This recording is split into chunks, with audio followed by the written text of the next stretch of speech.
Our next film we're looking at is The Invisible Man, isn't it? I believe so. Yes, it is. Would you like me to introduce it? Because I feel like I might have enjoyed it a bit more than you. Maybe. Yeah, go on then. I say that because I know that for a fact. So The Invisible Man, it's a Blumhouse production, and it's already renowned in horror nowadays.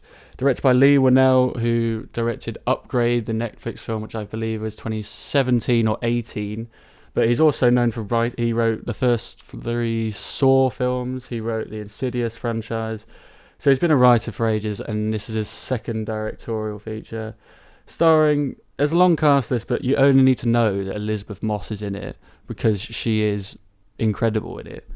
She is fantastic. She is really good. And then there's Olivia Jackson-Cohen, who's known for Haunting of Hill House, Aldous Hodge, and Storm Reed. And it's essentially the story of Cecilia, who is Elizabeth Moss' character, escaping an abusive relationship in which she's been pushed to the point where she literally has to break out in the middle of the night in what is quite a well-done opening sequence of no dialogue whatsoever. And then shortly after, her partner kills himself and leaves her a large sum of money. But even though her friends and family are celebrating for her that she's rid of this toxic person in her life, she constantly feels that she's still being watched and followed, possibly by an invisible man. Ooh, that would... I mean, I feel like if it wasn't called The Invisible Man, that might be a spoiler, but because it's in the title, you know there is an invisible man. It would be very convenient if that were the case. I know, but either way, I really enjoyed it.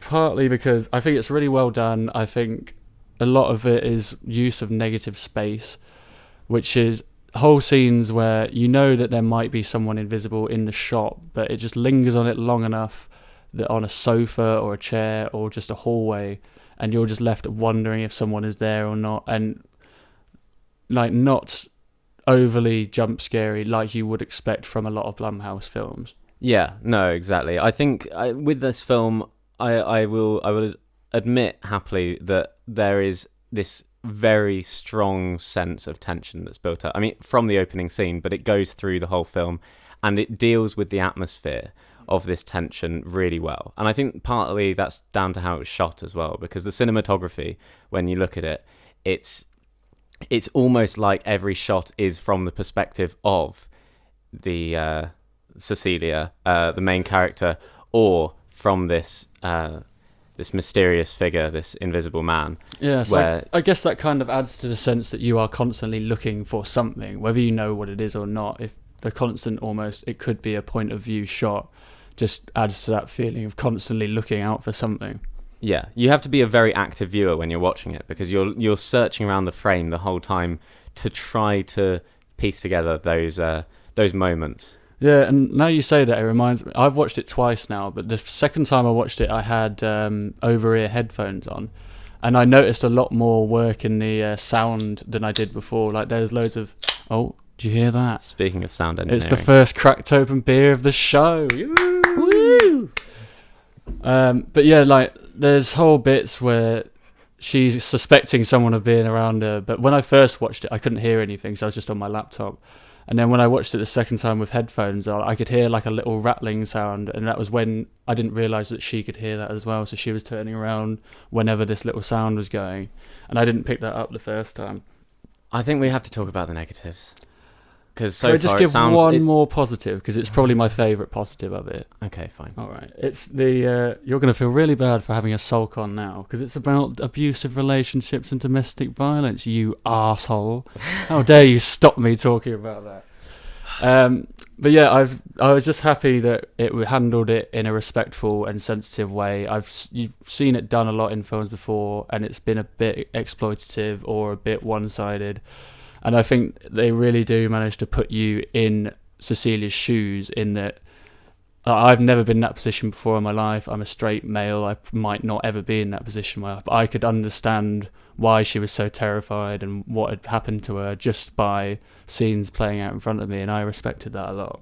Yeah, I think you got a good point there. All right, negatives. Alistair, go. Oh, the plot holes. There's Yeah. so many plot holes. All right, there are a few plot holes. It's so much struggles in the way that all of the old kind of teen slasher movies struggle, where you're just tearing your hair out over what the protagonist decides to do, all the decisions they make, and just like the world that they live in seems to have a basic lack of understanding of kind of how you would be able to figure out what's going on. It seems like we're the smartest person in the room by quite some margin. Watching a room of dumb people. Yeah, which is kind of, a bit of an insult to the film when one of these people is supposedly the most celebrated scientist of all time.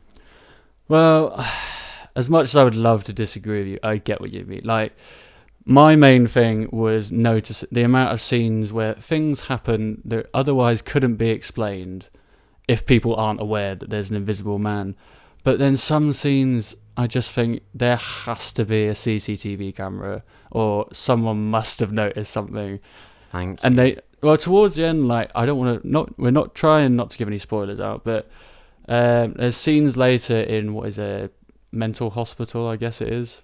And they do start, like, the invisible man per se does start seeming to stop caring about people noticing he's there. But the build up all to that, including a scene in a restaurant, which is probably my favourite part, just because I didn't see it coming. But again, I will not spoil because you will be surprised. Just scenes like that, I was like, there's too many factors that make it kind of unbelievable. Like, I completely bought into the fact that this guy could make an invisible suit, but I agree, there were a few plot holes. But I'm going to give it an 8 out of 10. Fair enough. I actually watched it with my girlfriend, and she hated it, and so I spent a That's long Americans time. for you, though, isn't it? I spent a long time watching this film, trying to give it the benefit of the doubt, and you know what? I did enjoy it. As predictable as it was at times, and as frustrating as it was at times, I'm going to give it a 6, which I think is about. I'm fair. not going to argue. It's no point.